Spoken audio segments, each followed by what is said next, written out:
So here we are in the bathroom.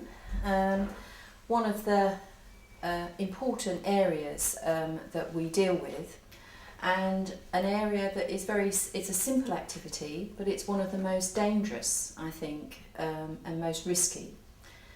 I can't stress enough the assessment of the client that you need to do, because you need to make sure that that person is able to determine how hot the water is. Can they actually mix the water to ensure that it's not too hot, not too cold? You also need to determine whether or not that person has got epilepsy.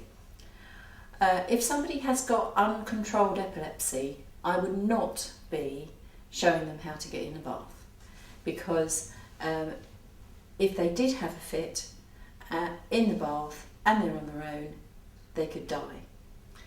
So generally, if somebody has uncontrolled epilepsy, they're fitting during the day, they're not able to drive, then I would, rather than look at the bath, I would refer them on to a specialist occupational therapy assessment. But when you're talking to your person and you're carrying out your assessment, I think you need to be aware of your own senses. You need to be using your eyes, so you need to be looking around you. Is the person that's telling you that they actually go shopping every day and that they can get in and out the bath and go up and down the stairs, does the environment tell you that that's what they're doing? Or is the environment perhaps not as cared for as what it could be? And what that person is telling you is what they did when they were 30 or 20. And now they're 80, they're not able to do it. Still, particularly with elderly people, you're talking about people who are perhaps in their 80s and 90s, they still think that social services can take them away from their home, that somebody can come in and remove them forcibly. So they will often revert back to that and try desperately hard to tell you how well they're managing. That's why you need to observe them doing the activity that I've been talking about. So when you're using your senses, you need to use your eyes, you need to use your ears, you need to use your nose. Often somebody who's been incontinent or is not looking after themselves, there's a particular smell about the house.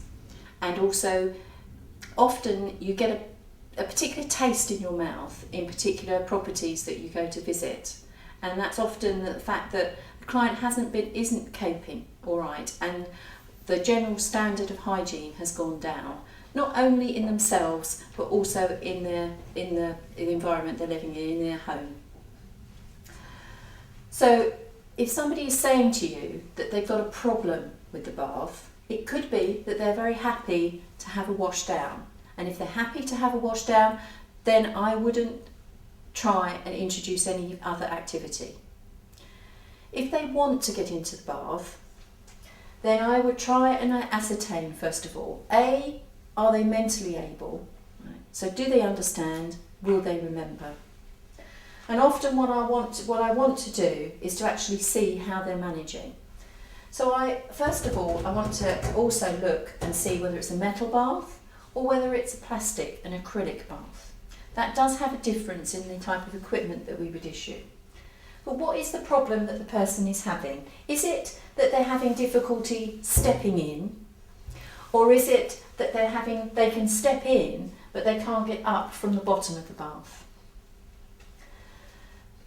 If they can't get up from the bottom of the bath, I wouldn't necessarily, you need to again risk assess this, because you could get somebody stuck in the bath and I wouldn't do that. But generally I would get a good idea of whether or not it is that they're having difficulties with.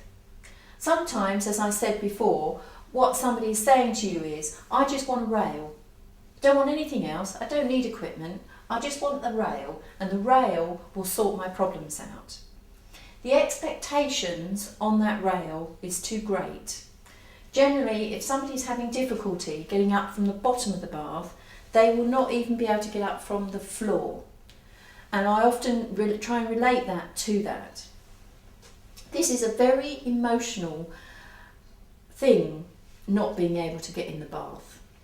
It does carry a lot of baggage with it, and you will find that people will get quite upset when you try to introduce equipment and saying that the rail will not work. The rail itself actually helps with balance, keeping people's balance. To put full force of your weight on it, it's not going to work. That's not what the rail's there for. So if they're having difficulty getting up from the bottom, what you need to be considering is some kind of raise, some kind of seat for them to sit in.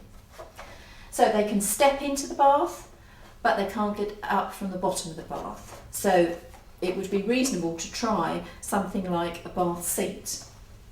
Now generally, and when we're going to do the practical sessions, we will go through the fitting of this, but generally you would fit it as far back as possible in the bath.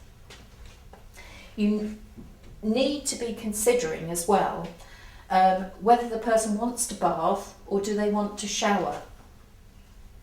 If they're wanting to bath, then that's given you an idea. A, they do want to bath, they don't want to wash down, and and their preference at the moment is to bath, not to shower. The seat itself fits far back in the bath. You need to be aware, you need to take into account the length of the bath, not only the outside length, but the inside length, because that will give you an idea of how much leg length somebody has, because you can't fit the equipment on a slope, it has to be on the flat. So if there's a big slope in the inside of the bath, that reduces the amount of leg length you have. You also need to consider the height of the bath. So if somebody can step into the bath, it might be useful to hold onto a rail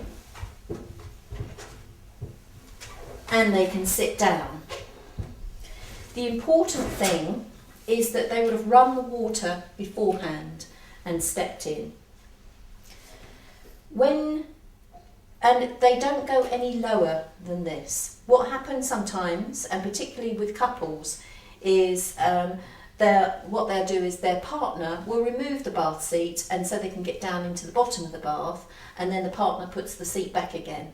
We don't recommend that, and you know, if they're using a seat, they stay put on the seat. To actually get out and to get up from this, a rail is useful. They need to be able to bend their knees, and they need to have a reasonable amount of push in their hand to actually stand up. Then of course they need to be able to step outside of the bath and get their legs over. Again, we were talking about the ability and the capability of clients. So sometimes people can't lift their legs over and they can't step in. You also need to be aware of mats, bath mats, and also slip resistant surfaces. When you're putting your piece of equipment in, you don't put the seat on the bath mat.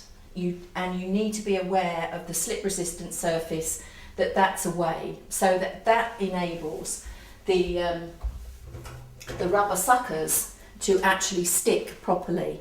This is it's the rubber suckers here.